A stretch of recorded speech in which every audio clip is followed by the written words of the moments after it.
Muito bem, voltamos para o quarto painel, agora sobre o IASB, e que vai dar a visão geral dos projetos em andamento, com ênfase em provisões e impacto das mudanças climáticas nas demonstrações financeiras. Eu tenho a satisfação de convidar, não para tomar os lugares, porque eles já tomaram, nada como Londres, né? Na verdade, já estão aqui, mas eu vou apresentá-los.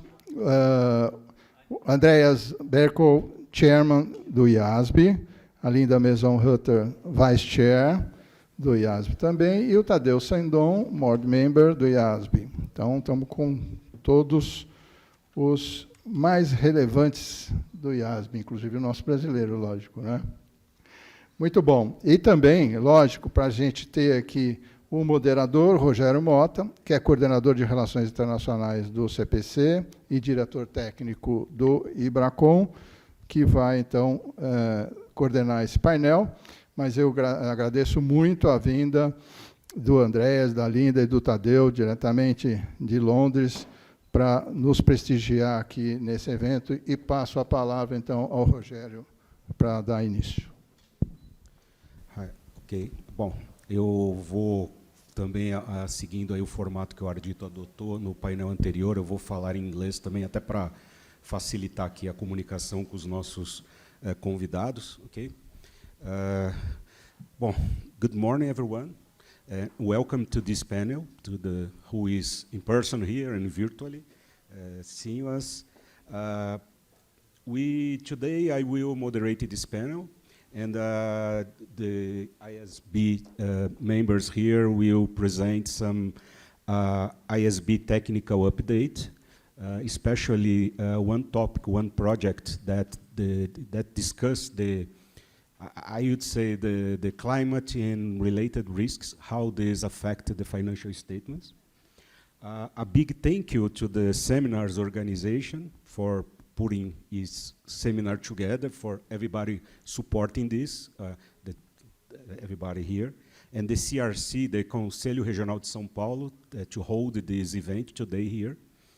And we are honored to have with us today the participation of this panel, Andreas, Linda, and Tadeu. I really appreciate your presence here today. It's very important to us. And we will start with Andreas, and after the presentation, in 1 hour, we will open for questions.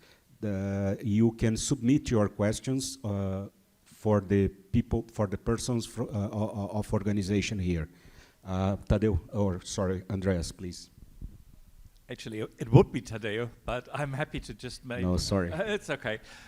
Is the pressure to be in this table here, sorry. We take it in turns, but since you addressed me, let me take this opportunity and thank the organizers very much for inviting us. It's a great pleasure to be here with you today and to receive your questions afterwards. We have split up the presentation between ourselves, and in order to make sure that there is not too much going back and forth between us, Tadeu will start, then I will take over, and then Linda will be the cream on the cake.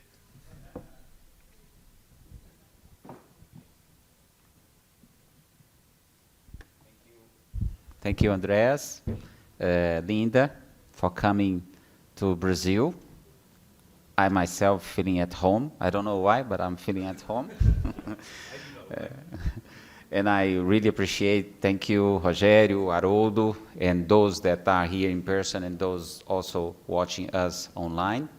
We divided our presentation into 3 parts. The first part, I'm just providing a quick overview of the projects that we have in our work plan currently. And then after that, Andreas will talk with more details about 2 main projects that we have. One is on climate-related and other uncertainties in financial statements, and the second one is on provisions, that's on targeted or narrow amendments. And right after that, Linda will talk about the connectivity. That's something that is in the air, and people trying to understand how all this movement that we have in sustainability interact with the financial statements, the process of preparing the financial statements.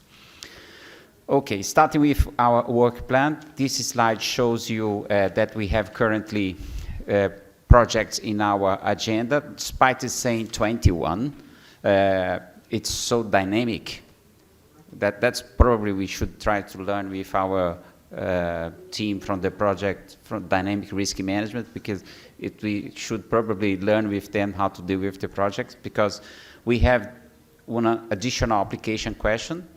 And we have also, it's not here, but 3 other projects on taxonomy. That's a quite important part of our work, especially because we see how important is the consumption of the digital reporting. We have 1 project in the research project, 2 post-implementation review projects. Post-implementation is a process that we have in our due process handbook, that every new standard or major amendment 2 to 3 years after it is issued, we have to go back, look whether the standard is working as intended, and we are doing this. These 2 are related to IFRS 9, financial instruments, and IFRS 15, revenue recognition. Standard setting projects, these are major projects, something that may take 5 to 10 years to have a final document issued. Maintenance projects, these are more targeted or narrow scope amendments, may take something like 1 to 2 years. And application question, as I said, it comes to our interpretation committee, and we do this in a more a quicker way, less than 1 year, until the question is submitted, and then we have the discussion, may give rise to a tentative agenda decision, finally an agenda decision that I'm not going to cover here in detail, but it's important to understand. And as I said, for every single change that we have in these standards, we also have an equivalent change in our taxonomy. And additionally to this consequential change to taxonomy, we also look at the practice, and then we might have some amendments related to the common practice in the taxonomy as well, even if we don't have any change in the standards. This slide is a nice one because you can have a very good timeline of what we are. And when you look at the left, you have the projects that are in the very early stage. And when you look to the right, is those that are closer to having the final document issued. We have in the pipeline 3 projects. What is pipeline? It means that we haven't started these projects yet. They are there just waiting to have enough resources to start. 2 big projects. One is intangible assets. That's review of IAS 38. I know that's a very well and expected project that we have in our agenda. A statement of cash flow. That is the review of IAS 7. Despite I said review of IAS 38 and IAS 7, it actually may end up with the issue of a new standard, similar to what we are doing for IAS 1. I'm talking about this later. And we have another smaller project that's amortized cost measurement, that this is as a result of our post-implementation review. These 2 first, intangible assets and the statement of cash flow, this is actually as a result of agenda consultation. I'll let Andreas touch on this one when he starts talking about the origin of one of the projects he's talking about. In the research phase, we have just, as I said, 1 project, a business combination under common control. IFRS 3 today scopes out this type of transaction. We are studying whether we should provide guidance on this one, and we had some discussion last month, and probably by the end of the year might decide about the direction of this project. Already in the standard setting phase, we have financial instruments with characteristics of equity. It's a review of IAS 32. It's much more actually a clarification of the principles in IAS 32 and providing more disclosures. That's something that investors are asking us, especially because we have more and more instruments that they have sometimes these 2 characteristics. Sometimes it's equity and liability characteristics in the same instruments. Business combination disclosures, goodwill and impairment is the review of IFRS 3 and IAS 36. Basically, if I can summarize here, providing more disclosure about business combinations, especially in subsequent performance, metrics, the way management see the key objectives of an acquisition, summing up much more information than we have today. An impairment test, good news, try to simplify it, and I'd like to share this one that you can now use or not now, but we are going there. to use the post-tax for discount and cash flows, discount rate and cash flow, that I think that this is something that the market would welcome very much. Dynamic risk management, this is a project dealing with, it will be a new standard, but dealing with especially the way that the banks manage their risk on interest rate. At this moment, it's focused on banks, but we know that some other industries, insurance, and those dealing with commodities might be interested in. But this is, let's say, at this moment, focusing on banks. Equity method is a review of the IAS 28. We are actually looking at the principles in the standards and try to clarify some application questions. And we have been having a very good interaction with the GLENIF or GLASS about this, because we know how this is important here in Latin America. Management commentary. This is a project on our practice statement. That's not an authoritative guidance that we have, but it's very much used, not only this one, but on the materials as well. That's the practice statement number 2. This project started before the creation of the IASB, and once the IASB was created, there are an overlap about what is in the management commentary. We decided actually to park this one, wait for some process that are occurring within the IASB, including their agenda consultation, to come back and have a joint discussion about the direction of this project. Rate-regulated activities is basically trying to bring to the balance sheet regulatory assets, liabilities, income, and expenses, quite important for utility companies. We have been having a very good discussion, and thank you very much for all companies in Brazil that have been helping us providing feedback in this project. Third edition of the IFRS for SME accounting standards. We issued the original standards in 2009. We have a first review in 2015, and now we are having this third review of the standard, and we have been evolving very well. We receive a lot of feedback, and hopefully we will, by 2025, have the final standard issue. And there is last primary financial statements that likely will be the IFRS 18, and subsidiaries without public accountability disclosures that might be the IFRS 19. We hope that we are going to issue these 2 standards by the end of the first semester of 2024. Primary financial statement, this is one of the standards that we believe, because it has a so huge impact in all companies, all sectors. For the next year, right after issuing the standard, we will work with many educational materials available on our website, outreach in Portuguese and in Spanish, not only in English, because we know that how this will be important to help each jurisdiction to build their capacity to implement this. The implementation, the effective date of these 2 standards, because they are linked, it's 1st January 2027. Looks distant, but it is not, because we have really to look at the details of this one, make some decisions, might need to do some change in the system. Therefore, the early we start dealing with that, the better.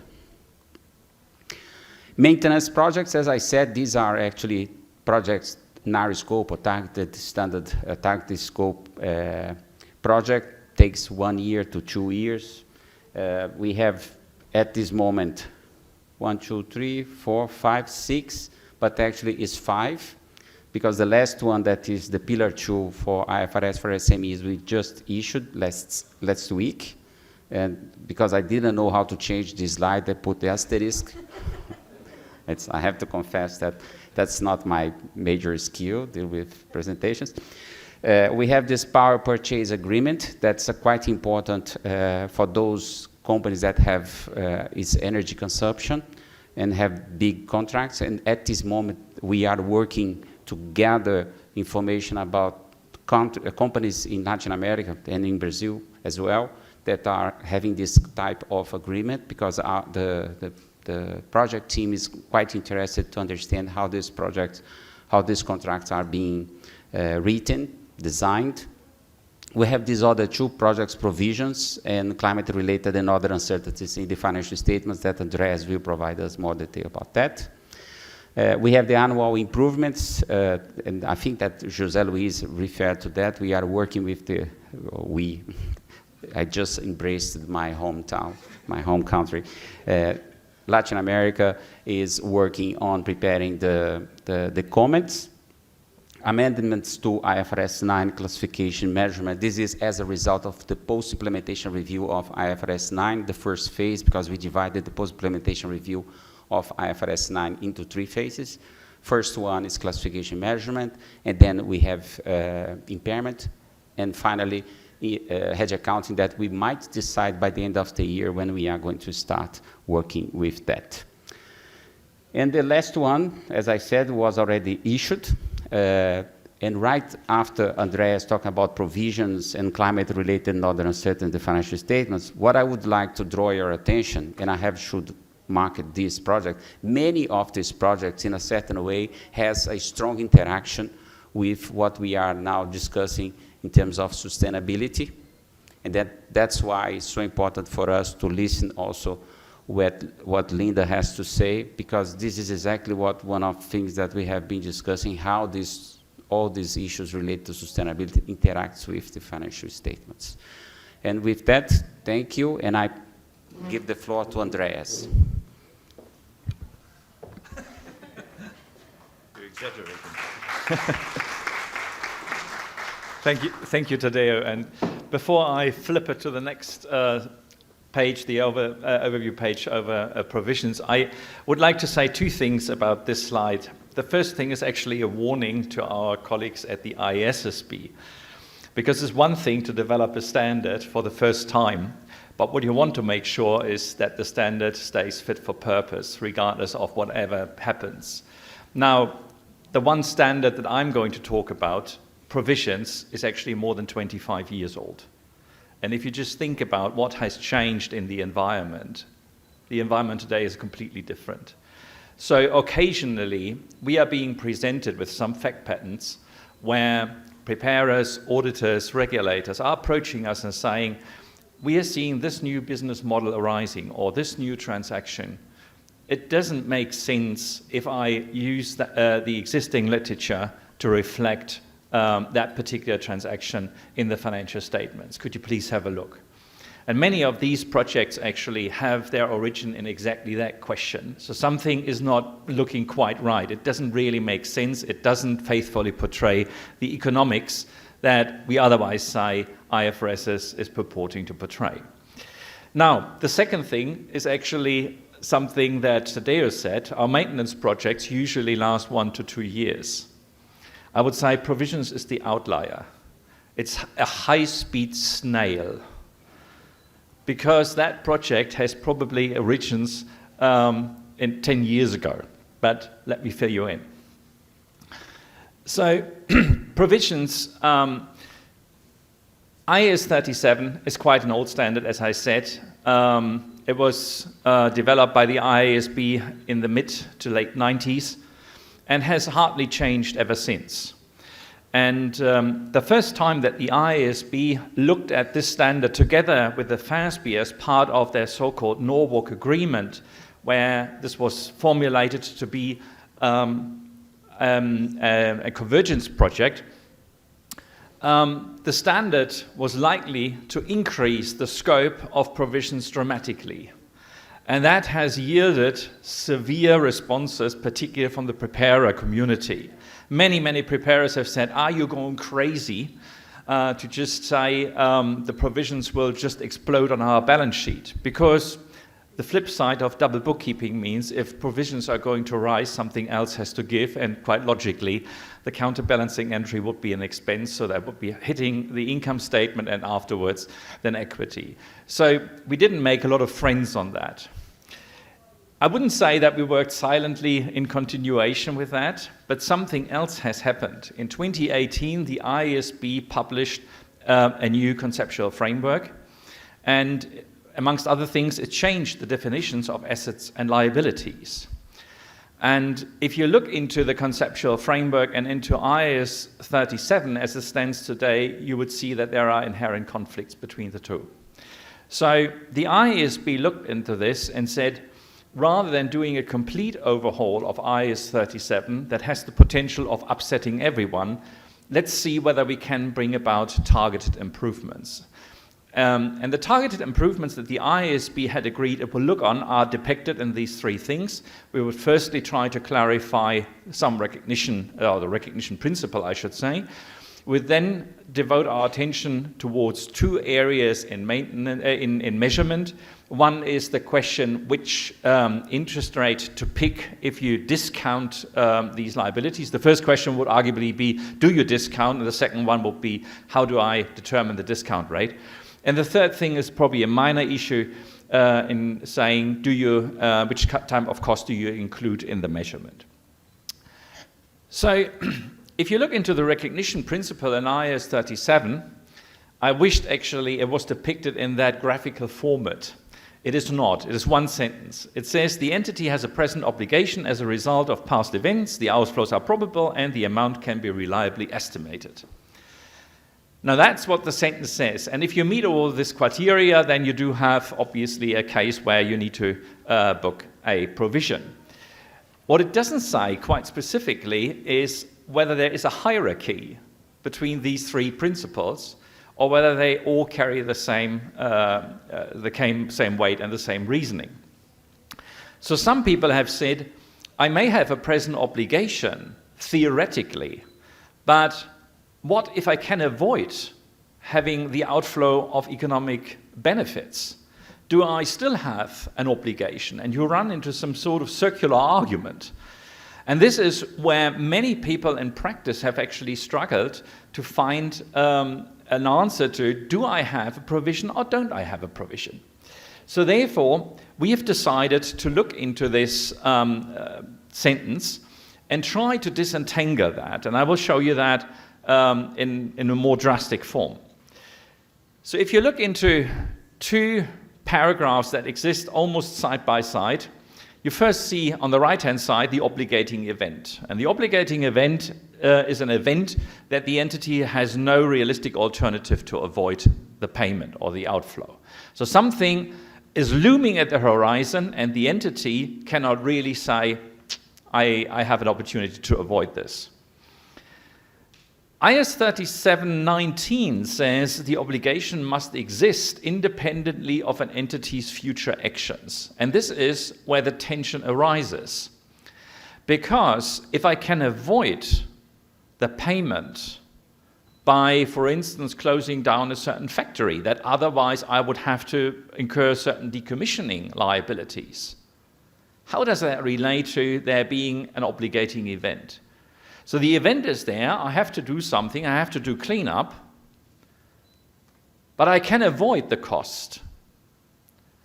IAS 37:19 says the obligation must exist regardless of whether I'm going to incur cost or not. So what's the hierarchy between the two? And that's really what this question mark is trying to say. If I don't, do I have a present obligation if I actually can avoid future expenditure? And there is a very famous example, the smoke filter example in the appendix and the illustrative examples that is saying the entity, if it is a going concern, if it wants to continue, has to actually upgrade its smoke filters in regular intervals. The question is, if I know today that I have no intention to scrap my business, should I not really book a provision because it's quite likely that in 3 years I would have to exchange and upgrade the smoke filter? And many people are saying the answer that the standard gives is nonsensical, because the answer in the standard is, no, you don't have a present obligation because you will only have an obligation in 3 years when it is time to actually refit the smoke filter. So, and then people are saying you don't have a present obligation because you can just decide to go out of business. Now, is that realistic? So these are the problems that exist in practice, and there are many issues like that. It was the smoke filter last decade. It now has certain ESG risks, and you could make exactly the same argument, right? If you do have a decommissioning liability looming because you do have an oil rig, and you just say, well, I don't care about that oil rig, I would just let it explode or whatever. Do I have a present obligation? Question mark. The standard doesn't really provide a clear answer. So what our staff, who's very bright in that project, I mean all of our staff is very bright, but that particular person is extremely bright, she is suggesting that we disentangle that sentence and actually clarify and break it down into 3 areas. We first say there must be an obligation, and the obligation is a responsibility that I do not have a practical ability to avoid. The nature condition, as she is referring to, the obligation is to transfer an economic resource. That is the thing that you know. And the obligation is a present obligation as a result of past events. So something must have happened already, because otherwise we wouldn't be conducting our thought exercise. If something is only going to occur in the future, then this isn't a present obligation, it's a future obligation, and it can't give rise to a provision.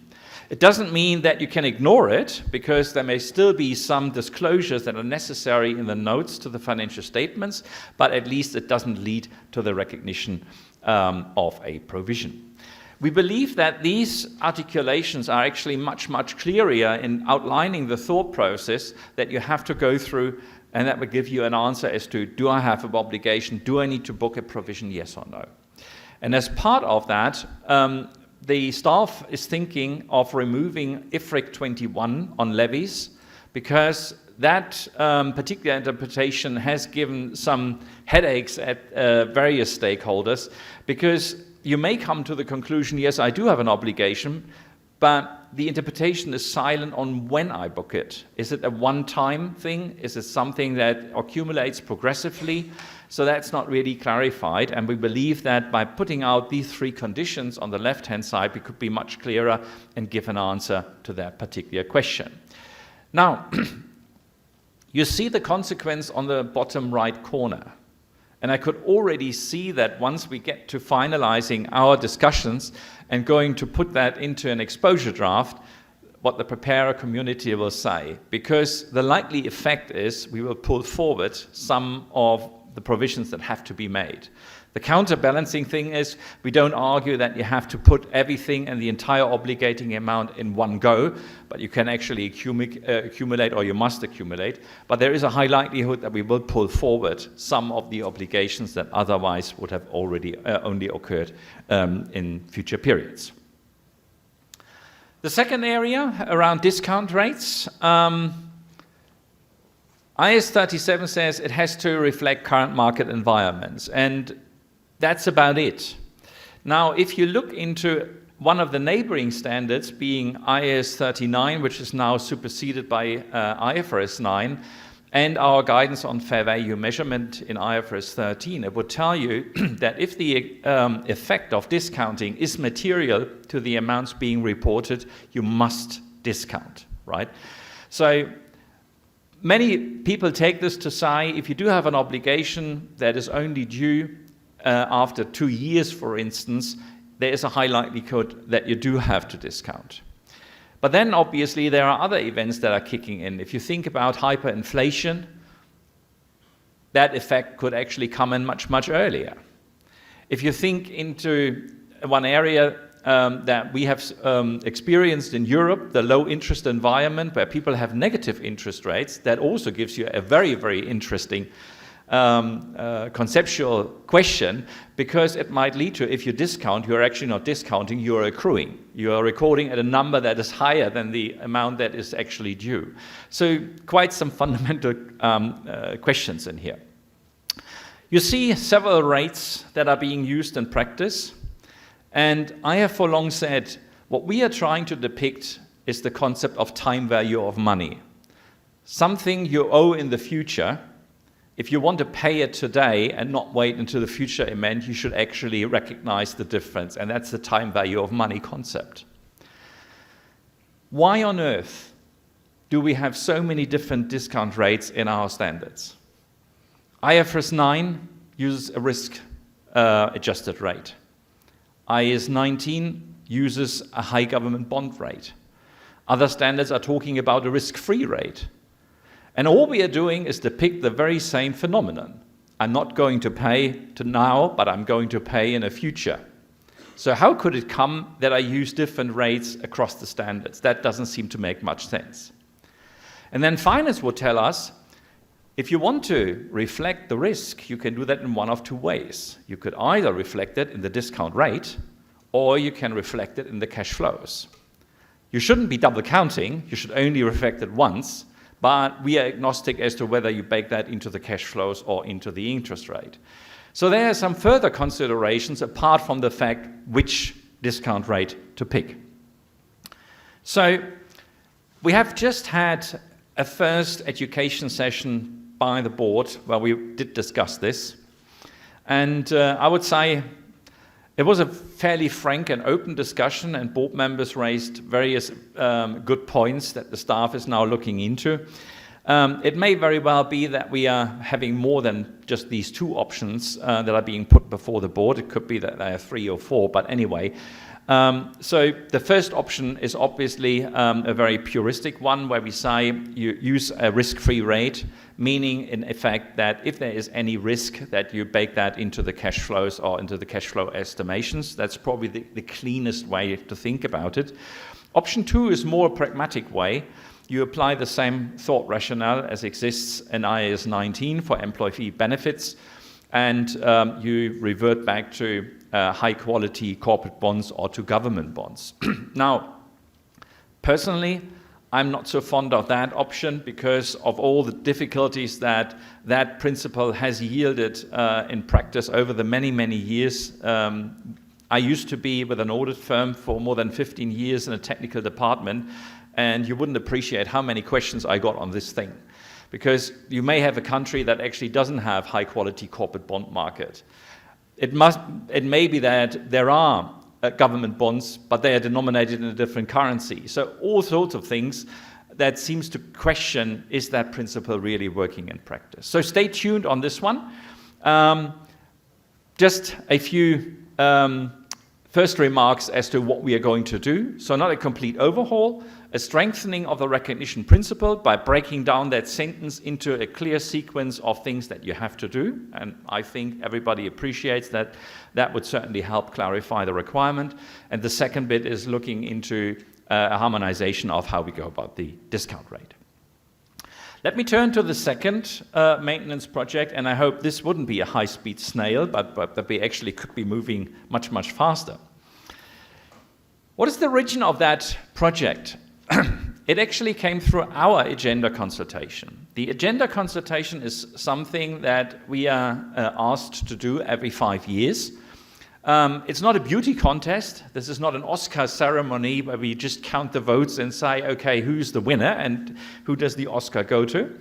But it provides us with an opportunity to actually tap the markets, listen to our stakeholders, and see what they believe we should be focusing on. Believe it or not, we got more than 70 project suggestions. Tadeu has said we currently have 21 projects, maybe 22. What is a fact is we only have 64 technical staff. So on average, there are 3 people on each project. There are some that are really big, like primary financial statements, where we almost have 10 people. That means that, given an average, there are some where we only have half a person. There's no way that we could add 70 new projects to the agenda. It's simply impossible. And that doesn't discount that actually the proposals made were important. But we were quite cognizant not only of our own resources, but also of your resources. Because, believe it, for every project that we send out, we will bother you. We will send you a discussion paper and we want your feedback. We send you an exposure draft and we want your feedback. And if we don't understand something, you may get a call from us and we bother you again. Could you imagine what that means if we just did that on 50 new projects? We don't want to do that. We want to give you a clear sign on the areas that we intend to concentrate, so we were diligent and just picked 3. 2, Tadeu has already mentioned, intangible assets and statement of cash flows. This is the 3rd project. Now, there is one intricacy. Our agenda consultation, and you may see the date on the upper left-hand corner of that screenshot, was March 21. So the consultation closed in September 21. And many people said, we want to know how you reflect climate-related risk in the financial statements. Do something about it. 2 months after we closed this, the IASB came into existence. It didn't exist at the end of our agenda consultation. And when we discussed the feedback to this over the following months, we believed that the IASB would be a far better place and a far better suited standard setter to deal with climate risk holistically. Our job is really the financial statements. It's not everything in the narrative reporting to the long term or into eternity. That's really the remit of the IASB. So could we then lean back and say, okay, job done, pass that on to the other board? Not quite, because there is one bit that only we have authority over, and that's the last bit, climate-related risks in the financial statements, because that is our remit, not the IASB's remit. But what we took this to say is, okay, what's not working today? Because if there is a risk that is not reflected in the financial statements, is that just an error in application? Is there an application mistake? Is there an audit failure? Do the regulators not do their job? Or have we simply not communicated our principles clearly enough?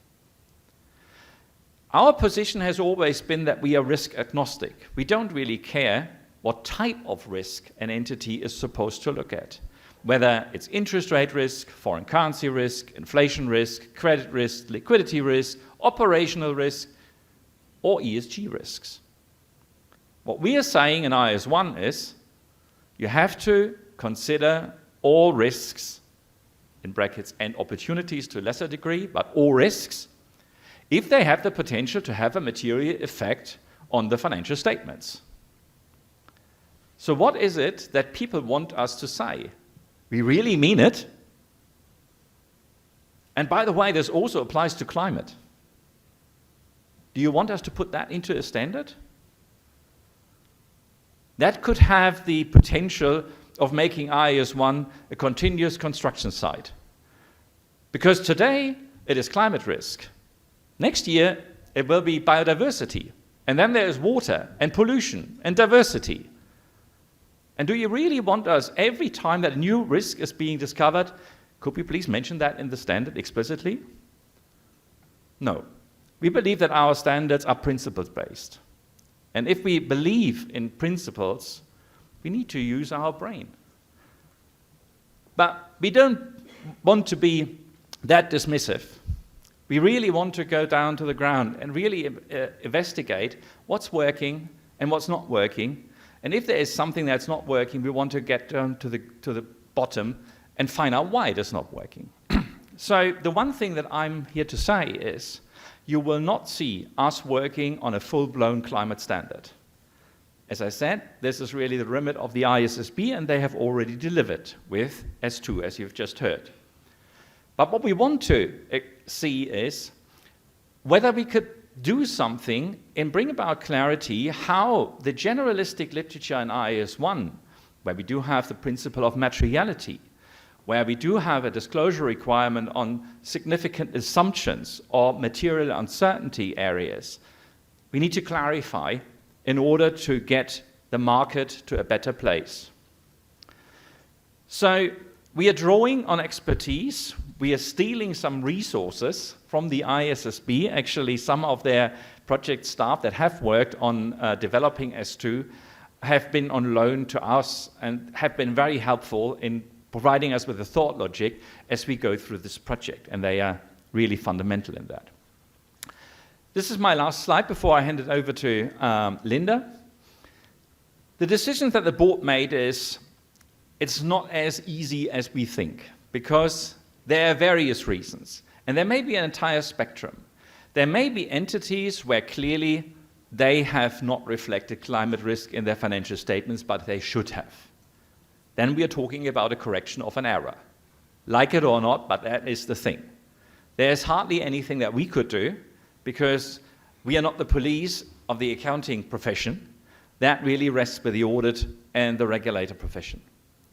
But then we are also having some areas where there's a gray area where we hope to bring more clarity. And there's various ways how we could do that. We could provide educational material.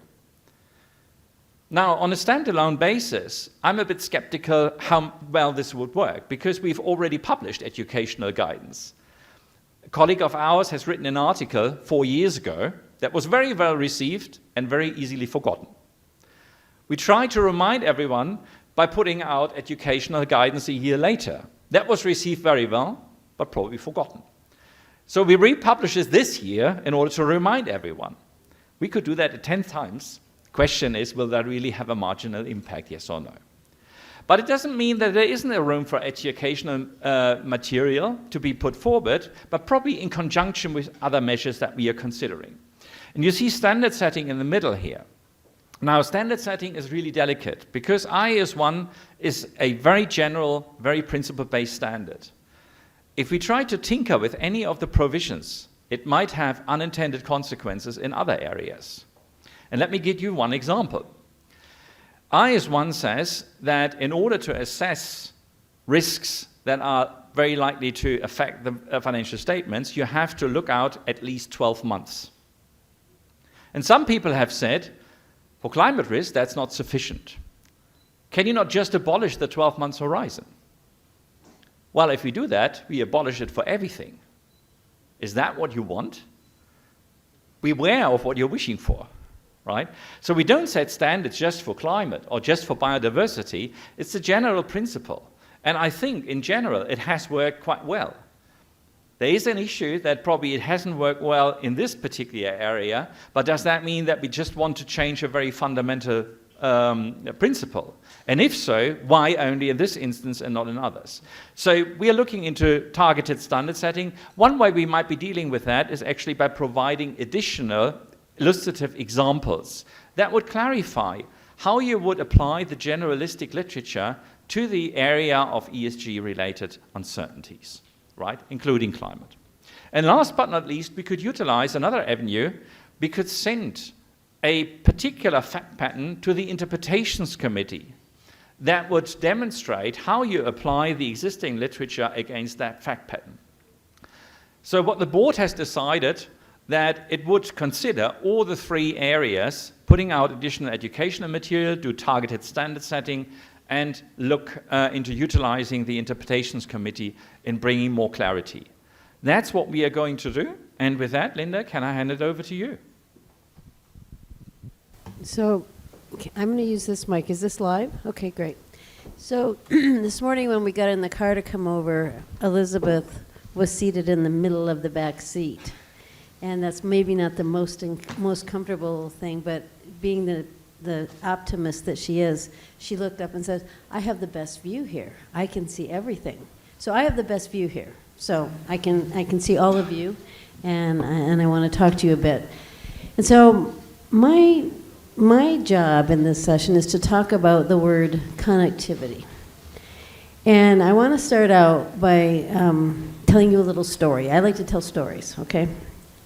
My father used to love to tell me stories, and I think I inherited that from him. So when we landed the other night, it was quite late, well, actually quite early in the morning, and as we were walking through the airport, I heard a familiar sound. And the familiar sound was Portuguese, because my sister lived for quite a number of years in Lisbon. But apparently that's a different Portuguese. But to my ear, and you're right, there is a difference. Even in my uneducated ear, I could hear a difference, but there was also a very nice familiarity. And I said, oh, I like this sound, okay? That made me feel good. And so this morning we were talking about that when we first got here, about, you know, the different elements of Portuguese in Portugal and Portuguese in Brazil. And so I thought that was interesting, but I will tell you, and it shouldn't be a surprise to you, that when I was in Lisbon, they told me that was the real Portuguese. Okay. I know. Well, I come from Canada, and we have 2 official languages. We have English and French, right? And I understand a lot of French if I can look at it. I'm not good at speaking it, but I can look at it and read it. And when we work with the translators to translate the standards into French, then it goes to a committee who look at these, and it includes France and other French-speaking areas of the world. And I can't tell you how many times I got into discussions on one word. Well, it should be this word. No, it should be this word. No, it should be this word. And I'm going, oh my goodness. Well, connectivity is a little bit like the real Portuguese or the not real Portuguese, or this word in French versus that word in French. I can say it to each one of you, absolutely, and you will all think of something slightly different. So whether we were wise or not wise to pick the word connectivity, it's there. And now we're morphing it a little because we talk about connectivity, we talk about connected information, connectedness. Okay, but let's talk a little bit about at least what we mean and what our goal is in terms of being connected. So this is a slide we use a lot. And if you look down at the bottom, that's like our end goal. When I say our, I talk about the IFRS Foundation, and I'm talking about the IASB and the ISSB. And you heard Elizabeth talk about the notion of having information being connected.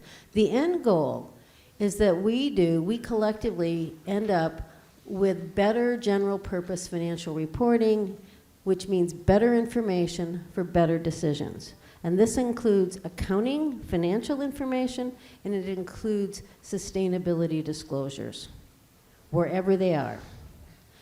Now, how do we get, so the notion is, how do we get there? And there's two simple but important steps. One is how we are connected or have connectivity in our processes.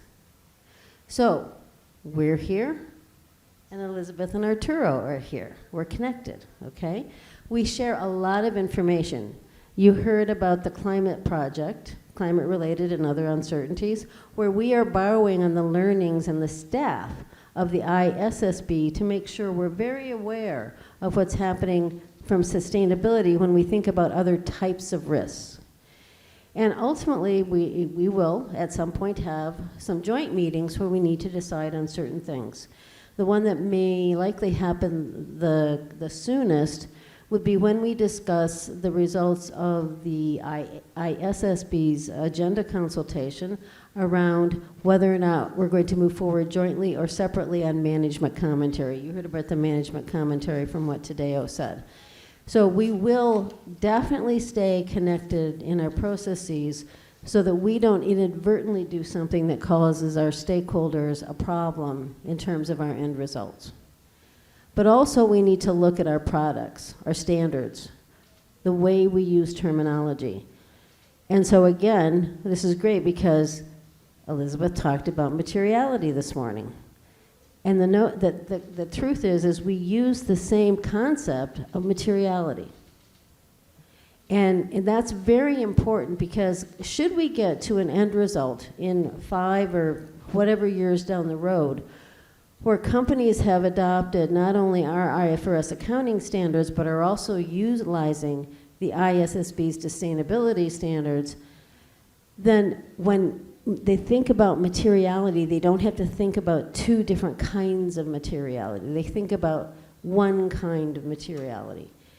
And that's got to be better for people who are using those financial statements so that they can see a holistic picture in terms of what we are trying to do. And the same with things like intangibles, et cetera. The notion is for those who are using the standards to helpfully find the information useful and relevant and consistent between the 2 sets of standards, and those who are using the resulting financial reporting, however it's situated, whether it's in an integrated report or some other fashion, whether you have sustainability disclosures in the financial statements themselves, or you have them in the management commentary, or as we call it in Canada, MD&A. The idea is that it's cohesive, that it works well together. And in order to do that, we have to work closely together and understand the needs of the users of our financial statements. So here we have an example that I particularly like to use. So on the one side, you see the IASB and we talk about information. In this case, we're using example of property, plant, and equipment. But for us, we're thinking about when do we recognize those assets, how do we measure those assets, and then there's this little thing about, oh, we might need to think about greenhouse gas emissions. Where have I read something about greenhouse gas emissions? Oh my goodness, it might be in a related sustainability standard. And therefore, you see the example on the sustainability, the IASB side, around looking at the sustainability-related risks and opportunities, and what information would be required to disclose about introducing new PPE to reduce greenhouse gas emissions. And the reason I like this example, as soon as I say that and read that, I go, oh, if I'm going to have to introduce new PPE to reduce greenhouse gas emissions, I have to circle back and think about a potential impairment test on my current PPE because I may have to do something to upgrade it or replace it. So you can see how this notion of being connected or connectivity exists consistently, and it's an iterative process where you have to go back and forth and back and forth. And that's why it makes it so important that we're working so closely together. So this is a slide that I like to use to paint the picture of where we are. And my one thing today to help you, or that I want to impress upon you, that I want you to take away, other than the fact that I happen to love listening to you speak Portuguese, so I, we're on a journey.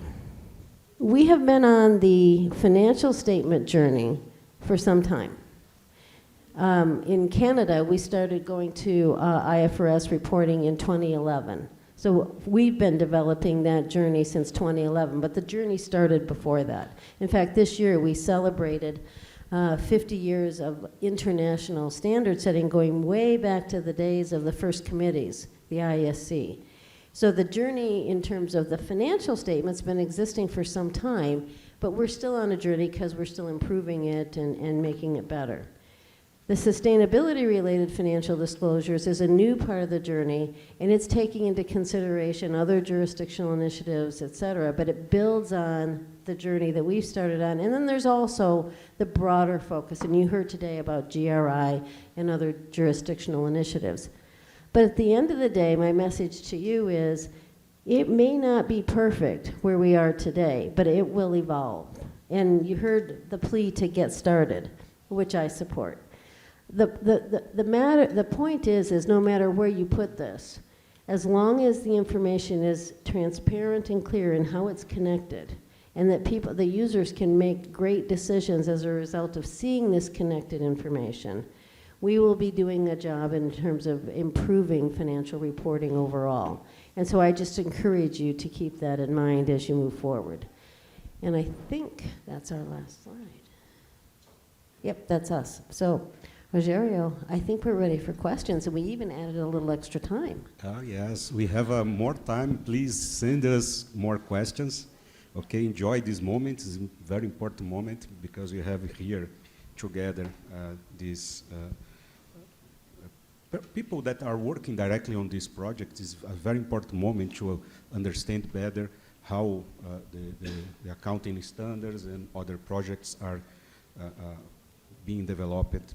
I have a question. I will start the question with Andreas. Andreas, the IS-37 is a standard that through the years we have seen or facing many different issues. I believe these issues that was presented are relevant, but we have seen others because one issue that we presented here is because this was an old standard that didn't reflect or does not reflect anymore the real, the actual or the real time today, or how the business are managed today. And for example, here we have in Brazil an example is the contingent asset definition. We usually, because our tax system here is complex, is common. The companies raise issues regarding the taxes, even the tax that was not paid or the tax that was could be recovered. Okay. Personally, I believe that the solution that was given to the IFRIC 23 was a good way to evaluate this. I would like to hear if the IASB has considered to review this standard broader than you presented here. You know, I don't like to put you in a bad position. Just a question to help people here to clarify. It's exactly. José Luis said Simple it. Yeah, question. right. It's a simple question, gets a simple answer, and the answer is no. Right. So, as I said, we have 21 projects on the go. We got already suggestion for 70 more, and amongst these 70, certainly there were some that were pointing at provisions, but it never rose to the top tier. And yes, we do have a lot of old standards. IAS 12 is even older on taxes, and believe me, how many questions we have received to income taxes, right? So, but it never arose to the top tier. And we have to bear in mind that our standards are applied in over 140 jurisdictions. And one country's hobby horse may not be the hobby horse of another person. So we try to balance a little bit, and one of the prioritization criteria that we are using and quite determined about is the criterion of relevance and pervasiveness. So in order for an issue to make it up to the agenda, it must be relevant and it must be pervasive. Pervasive means it doesn't just apply to a few jurisdictions, but there is an issue around the globe, or at least at the majority of jurisdictions. The other thing is it must be relevant. That means it must be significant. So I give you an example. We have heard that people wanted us to deal with cryptocurrencies. Very significant, on the rise. So we asked people, how many companies do you know that report under IFRSs and have material balances of cryptocurrency sitting on their balance sheet? Do you know what the answer to that question was? 0. I said, thank you very much for that noise, right? Yes, crypto is the new kid on the block. It's difficult, it's something exciting, but on the other hand, it's risky, it's not really well regulated, and therefore people have uncertainty, and I appreciate that. But that doesn't akin to, okay, there is a need for the IASB to close that gap. If people are saying, well, the word cryptocurrency doesn't exist in our literature, true, but climate risk doesn't exist either. And I would be pretty sure if I show you a dictionary that there would be many gaps in that regard. I think that is the piece about principle-based standards. And back to your question on provisions, we haven't really heard a great concern about that IAS 37, despite it being an old standard, isn't working at all. Actually, probably the standard that's working best in our environment is IAS 2 on inventories. Has never been changed, right? So the fact that it is an old standard doesn't mean it isn't working. So there could be standards that actually are still quite okay and have even stood the test of time. I take your point around contingent assets. Let me just say, one simple bold word, a contingent asset isn't an asset. Thank you very much, right? Thank you, Andreas. Tadeu, making a connection with the answer of Andreas about the projects, sometimes we heard, oh, one project is expanded 3, 4, 5, many years to be developed. It's important. I would like to hear how is this process? Why this process is complex? And because it's important to explain the due process that exists and the complexity when you discuss with many jurisdictions, different when, for example, in my personal view here in CPC or IBRACON, we are discussing the same environment under the same regulations, same law, and certainly is easier. It's important to clarify, if you could give to us more details how this process works, why it gets so much time to be completed, a project. Thank you, Rogério, for the question. You might remember that one of the first slides that I presented has the timeline. It started with some projects that are in our pipeline. It's interesting because the origin of them most of the time comes from our agenda consultation. Therefore, before starting any project, what we do is to ask our stakeholders, what do you think are the projects that we should add to our work agenda? And once we have added that one, we move then to the research phase. And within the research phase, we look at whether we have enough information to go ahead. If we believe that we still need to gather more information, what we do, we issue a discussion paper, and with sometimes preliminary view from the board, and then ask our constituents, our stakeholders, whether they believe that we should go in this direction or that direction. And based on the information we gather, we come back to the board, discuss, redeliberate, and depending on the situation, we move this project to the standard setting phase. And then based on this information that we gathered, we may issue, probably we will issue, a exposure draft to confirm whether this is the way that we should go. And then again, our stakeholders provide us comment letters. We have many outreach. We have an outreach with the IBRACON last week about the IFRS 15 PIR, and we have many other them. I refer to the power purchase agreement, for example, now that we are collecting information, because we know, for example, in Europe, these projects are becoming more and more important because, for example, energy companies are pushing the price variation to the companies, and then there are some virtual agreements, some physical agreements with physical delivery. I mean, that we need to understand to assess whether we can help and provide, based on the principles that we have in the standard, more clarity.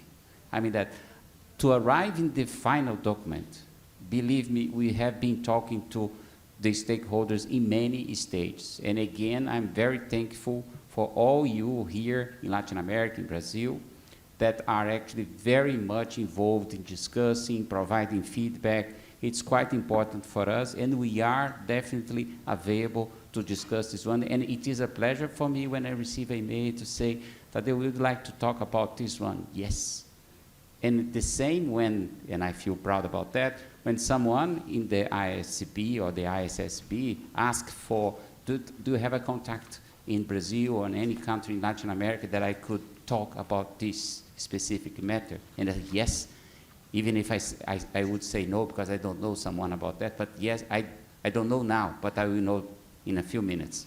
And then I'll find this person, and then I'll put you into contact. And that's the way that we should work. And again, I'm very proud that we stopped complaining about the standard issue. Now we are complaining about the exposure draft, the discussion paper. That's much better because this is the right time to put our opinion forward. I hope that I have clarified. Thank you, Tadeu. It's important your comment because it's important to clarify because sometimes people don't realize or don't realize the complexity that exists behind the development of a standard. And it's important, like you said, because I used to hear some people criticizing the standards after it was issued. Yeah, we are very good to do that, but it's helpful if you can do this before or through the process of development. We have a question here, Eduardo. Please, you can. So, thank you, Andreas, Linda, and Tadeu for the kind and very helpful presentation. My question is complain about the future projects. And most recently, the Brazilian Accounting Committee developed a document related to carbon accounting offset. And this project was developed jointly with the Brazilian Security Exchange Commission, Brazilian Central Bank, all the companies. And during the research project, the research phase of this project, we saw that several jurisdictions have achieved local interpretations to handle this kind of situation. We know that the agenda consultation was concluded 2 years ago, and you have prior. But there is an expectation, or do the IASB consider to put this topic on the next agenda? I don't care. Well, I do care. So you mean, who is going to ask this? Okay, thank you. The answer is yes. So in fact, we have already put it into what we call the reserve list. So we had the 3 projects: intangible, statement of cash flow, and climate-related uncertainties that we committed to do as soon as resources become available. And we have started climate-related uncertainties. The carbon offset or mechanisms that do exist, we put under the umbrella name of pollutant pricing mechanisms. And we have already committed to putting that into our reserve list. Reserve list means that we will look into this should resources on our agenda become available unexpectedly, which is not really likely to happen, but that's a different thing. Now, what we also do is we continuously scan the horizons and look into, is there a different pervasiveness now than there was 2 or 3 years when we made the decision? Because things may change, and they may change quite rapidly. And obviously, we want to stay agile, and we want to remain responsive to our stakeholders. What you are experiencing here in Brazil, I have heard in many other jurisdictions that I have been able to visit. China, for instance, has the largest stock exchange that's dealing with emission trading schemes, and they have just put 500 new entities onto the stock exchange. So massive. And they have also said, we need to look into this. When Linda and I visited Canada earlier this year, we heard exactly the same thing. Interestingly enough, we first heard, can you please do cryptocurrencies? And we said, well, how pervasive is that? Is there not anything else? Yes, we have something that's actually more pervasive. It's pollutant pricing mechanisms. So we are constantly monitoring, and I would say there is a likelihood that we will elevate that project. But obviously, as Tadeu said, everything starts with a research phase. And you have to remember that we have had 2 standard-setting projects on pollutant pricing mechanisms before. One led to an interpretation that was withdrawn before it became effective. And then there was another project where we have looked into this, and that was at a time where many jurisdictions were about to develop their regulation, and they ventured into different strands. So we need to make sure that before we embark on a project that we clearly understand what the mechanisms are that we are looking into, but clearly we are committed to looking into that. My last comment, and that follows probably something that Elizabeth said, S2 is looking into risks and opportunities. When we looked into our climate project, we deliberately decided to only deal with the uncertainties, meaning the negative, the adverse effects, because we said if we looked into the opportunities, that would stray into the pollutant pricing area, and that would make the project far, far bigger. So we wanted to bring really a solution to the question at hand without ducking the question, should we be dealing with the other?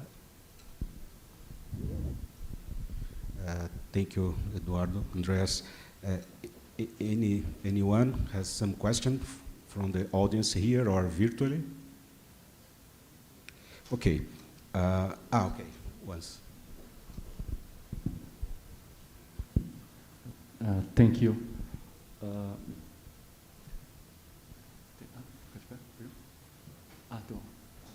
My question regards connectivity between IASB and IASB and the conceptual framework.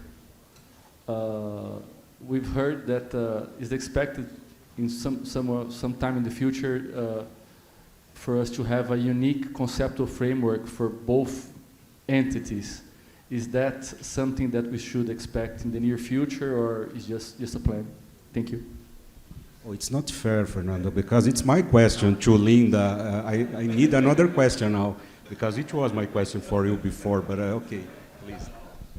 Okay, so remember that I'm speaking as a member of the IASB, and then Elizabeth, happy to bring you the mic if you want to chat.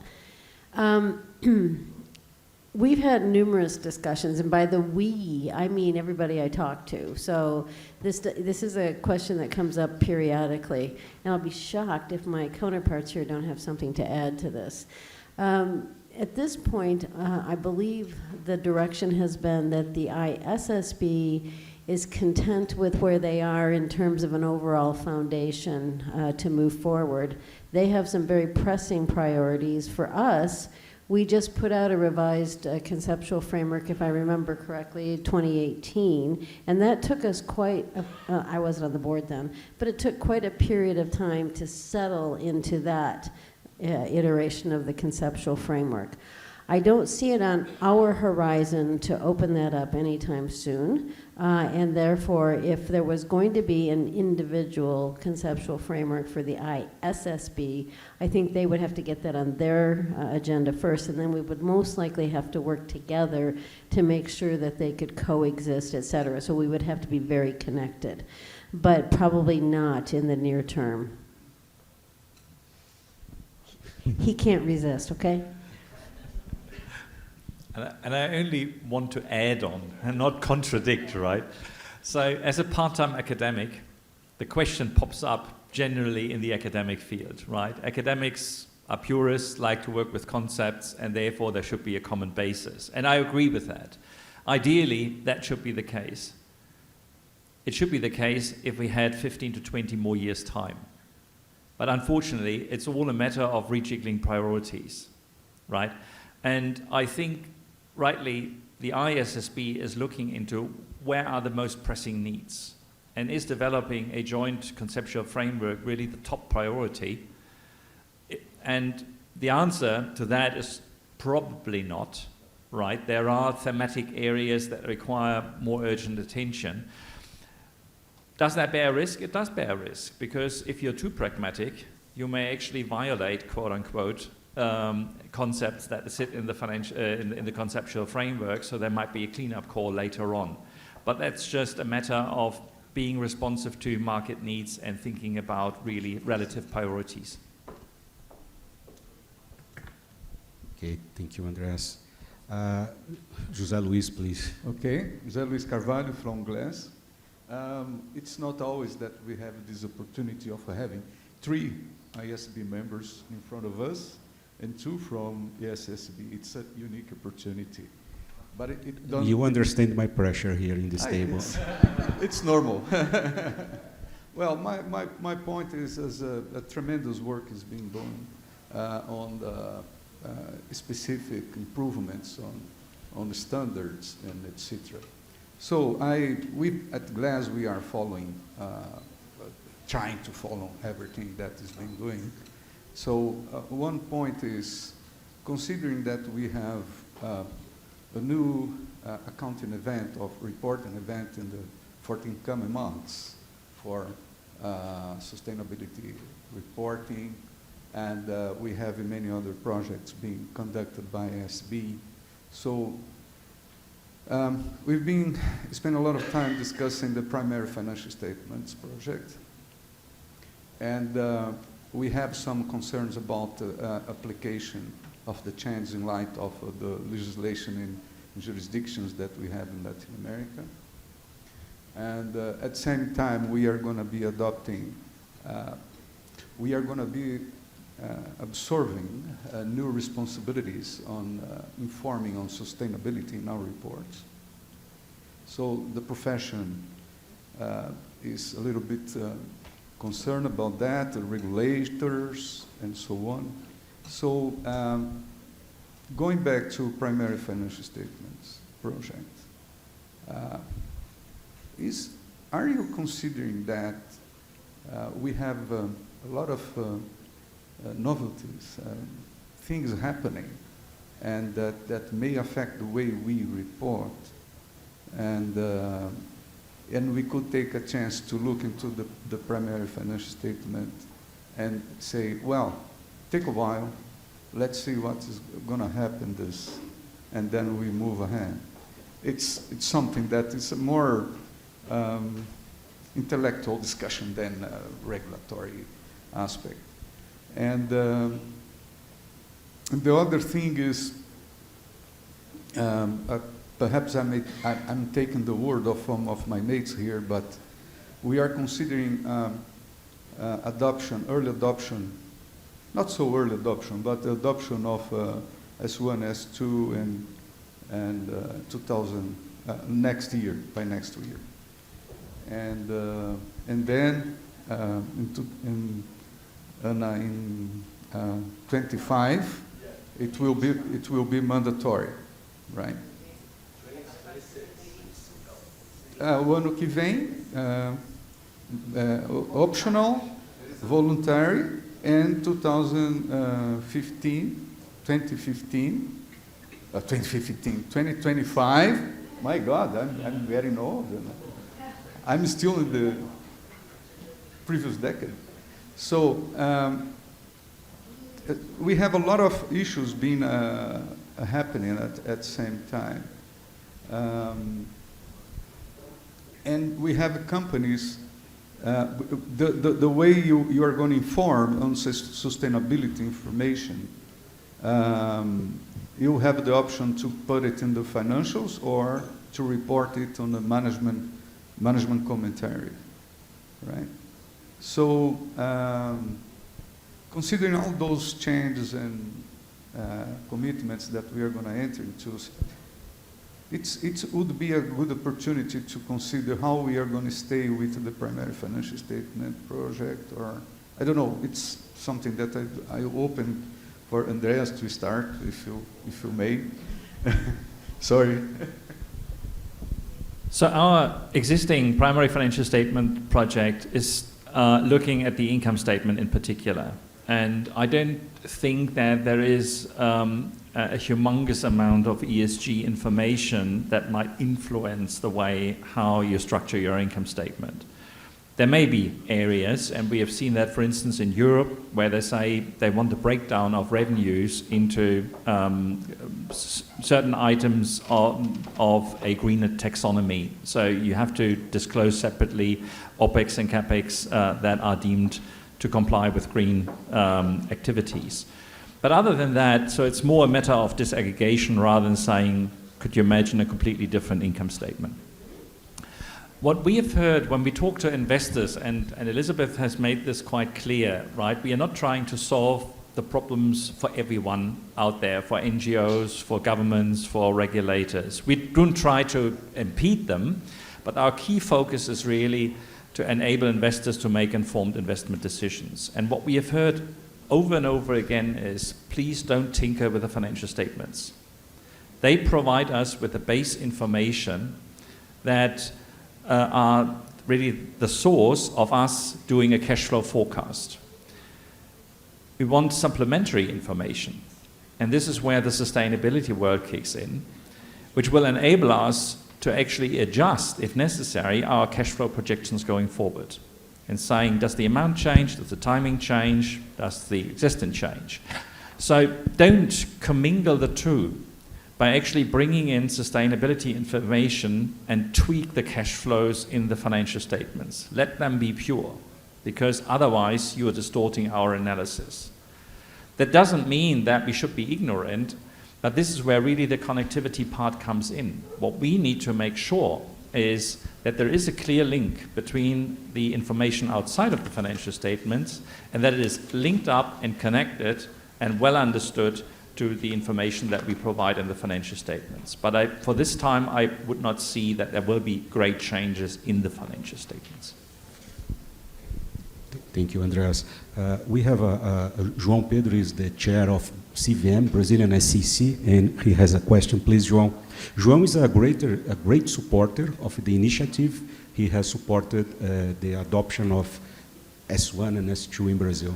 I'll be very brief. I mean, first of all, congratulations on your speech. I arrived late, but I had the opportunity to follow up and catch up with the information. I have just two quick messages that are important to share from CVM. The first one is we were one of the first countries to endorse the standards. Brazil is fully committed with the sustainability agenda. We foresee a future that is green and digital, and for Brazil, it brings a lot of opportunities. What I would like to talk to you is, Brazil is adopting a very innovative agenda for the standards S1 and S2. We are, as said before, making it voluntary for the year 2024 in English, because there's work to be done to translate into Portuguese and things like that. 2025, we're going to make it voluntarily in Portuguese, and in 2026, it's going to be mandatory. Do you have any other country doing the same thing that Brazil is doing? I think Elizabeth will probably be better suited in answering that question. But if I follow up the social media post that our colleagues from the comms team are actually launching, a number of jurisdictions have committed, or said they are committed to adopting the standards. But to my knowledge, to this date, no single jurisdiction has put any measure in place. Is that correct? So I'm aware of a number of countries in Asia and particularly in Africa that have actually openly committed to considering that, but so far there's still the law to be passed and things like that. Is that correct? So congratulations on being first. Okay, our time finished here. Haroldo is putting more pressure on me. And thank you, Andreas, Linda, Tadeu. Thank you for this great presentation. It was a great opportunity to keep us informed about the developments of the projects at the IASB. Thank you.